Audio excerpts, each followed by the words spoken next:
Good afternoon.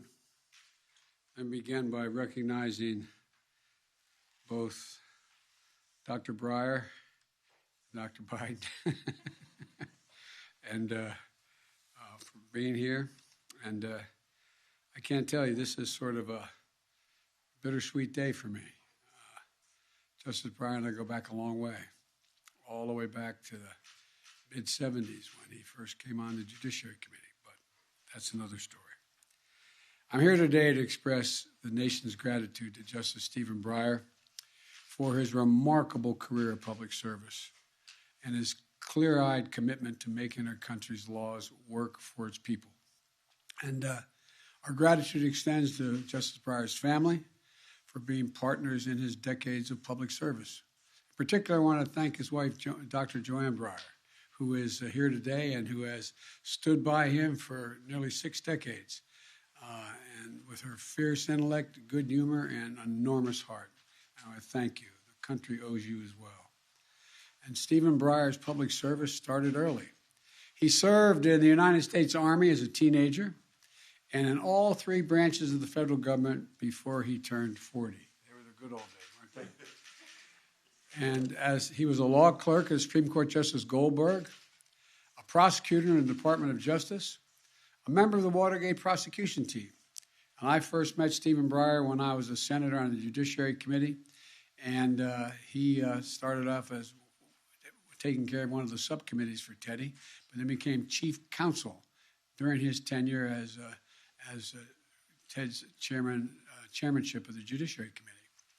Beyond his intellect and hard work and legal insight, he was famous for biking across Washington virtually every day for a face-to-face meeting with a Republican chief counsel, the ranking Republican counsel. And over breakfast, they discussed what would they do for the country together. Whereas in those days, we tried to do things together. That spirit stuck with me when I took over the Judiciary Committee as chair after Senator Kennedy's tenure. And it was my honor to vote to confirm Justice Breyer to serve in the United States Supreme Court, or the Court of Appeals first, in 1980. And then 14 years later, in 1994, I got to preside as chairman of the Senate Judiciary Committee over his Supreme Court confirmation hearings. We were joking with one another when he walked in. Did we ever think that he would have served decades on the court and I'd be president of the United States when the day he came in to retire? And he looked at it, anyway, I won't tell you what he said. I'm joking. But I was proud and grateful to be there at the start of this distinguished career in the Supreme Court.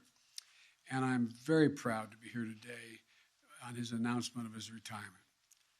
You know, during his confirmation hearings way back in 1994, nominee Stephen Breyer said, quote, "The law must work for the people." He explained to us his faith that our complex legal system has a single purpose: tell people who make up our country. It was a different time, of course, but his brilliance, his values, his scholarship are why Judge Breyer became Justice Breyer by an overwhelming bipartisan vote at the time. Today, Justice Breyer announces his intention to step down from active service after 4 decades on the federal bench and 28 years on the United States Supreme Court. His legacy includes his work as a leading scholar and jurist in administrative law, bringing his brilliance to bear to make government run more efficiently and effectively. It includes his stature as a beacon of wisdom on our Constitution and what it means. And through it all, Justice Breyer has worked tirelessly to give faith to the notion that the law exists to help the people. Everyone knows that Stephen Breyer has been an exemplary justice, fair to the parties before him, courteous to his colleagues, careful in his reasoning. He's written landmark opinions on topics ranging from reproductive rights to health care, to voting rights, to patent law, to laws protecting our environment and the laws that protect our religious practices. His opinions are practical, sensible, and nuanced. It reflects his belief that the job of a judge is not to lay down a rule, but to get it right. Justice Breyer's law clerks and his colleagues, as many of the press here know, describe him and his work ethic, his desire to learn more, his kindness to those around him, and his optimism for the promise of our country. And he has patiently sought common ground and built consensus, seeking to bring the court together. I think he's a model public servant in a time of great division in this country. Justice Breyer has been everything his country could have asked of him. And when he appeared before the Judiciary Committee almost 3 decades ago, we all had high hopes for the mark he would leave on history, the law, and the Constitution. And he's exceeded those hopes in every possible way. Today is his day, our day to commend his life of service and his life on the court. But let me say a few words about the critically important work of selecting his successor. Choosing someone to sit in the Supreme Court, I believe, is one of the most serious constitutional responsibilities a president has. Our process is going to be rigorous. I will select a nominee worthy of Justice Breyer's legacy of excellence and decency. While I've been studying candidates' backgrounds and writings, I've made no decision except one. The person I will nominate will be someone with extraordinary qualifications, character, experience, and integrity. And that person will be the first Black woman ever nominated to the United States Supreme Court. It's long overdue in my view.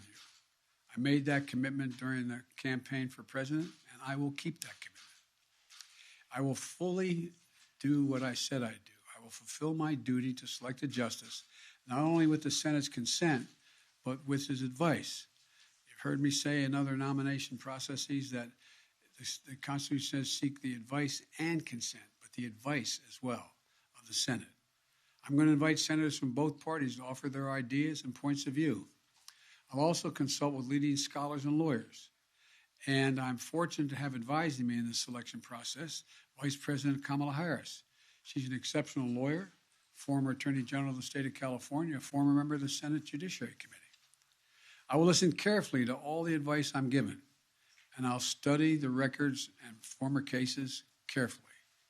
I'll meet with the potential nominees, and it is my intention to announce my decision before the end of February.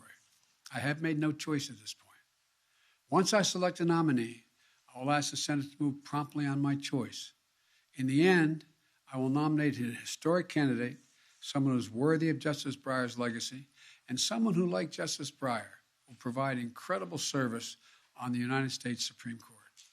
Justice Breyer, on behalf of all the American people, I want to thank you and your family for your tremendous service to our nation. I'm going to yield the floor to you, Mr. Justice.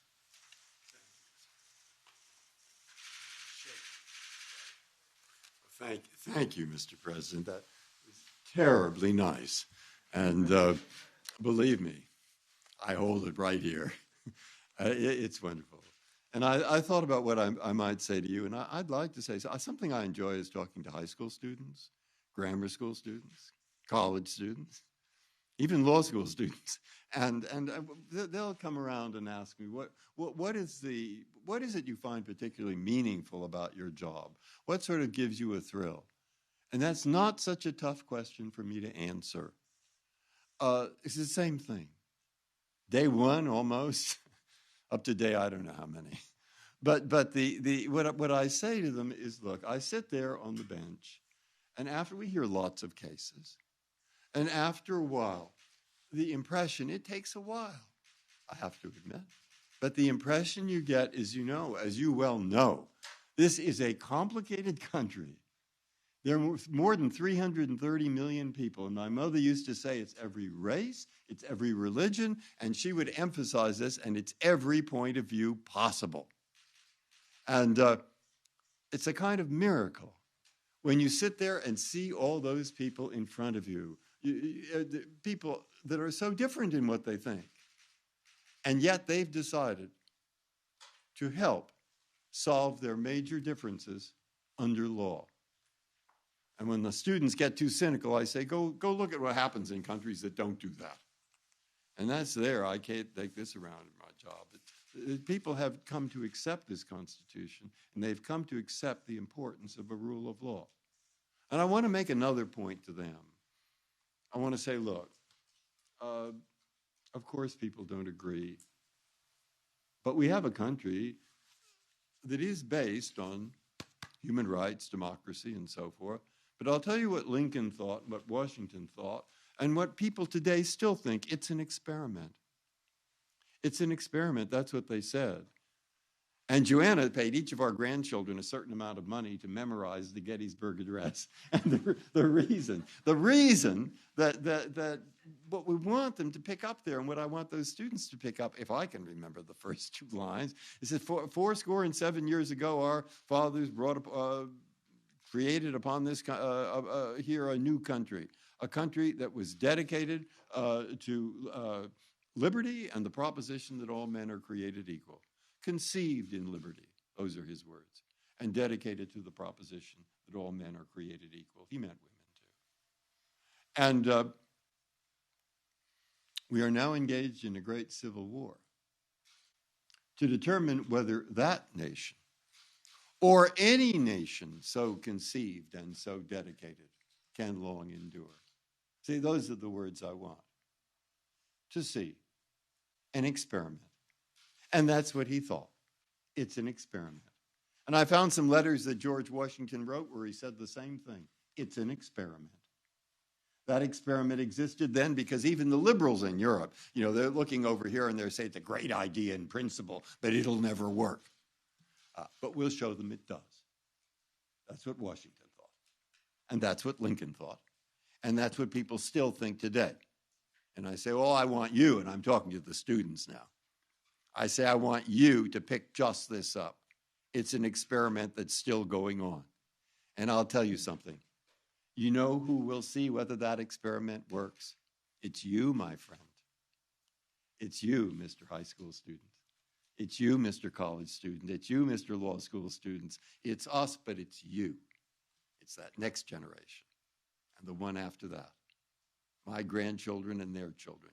They'll determine whether the experiment still works. And of course, I am an optimist, and I'm pretty sure it will. Does it surprise you that that's the thought that comes into my mind today? I don't know, but thank you. Doctor, I don't know that you've ever been to the White House in the Lincoln bedroom, but I invite both of you to come and stay. The Lincoln bedroom has, against the wall between the windows looking out, a handwritten copy of the Gettysburg Address written by Lincoln in that bedroom, allegedly, the sitting room. And so you got to come and see it. And even if you can't come and stay, bring your grandchildren so they can see it as well. Thank you all so very, very much for being here. And I'm not going to take any questions because I think it's inappropriate to take questions with the justice here. He's still sitting on the bench, and I'm going to give you your mask back. But you'll have plenty of opportunities to get me later today and for the rest of the week, next week too. So thank you very much. Thank you. In deference to the moment, sir, what will it mean to you to pick the first black woman on the court?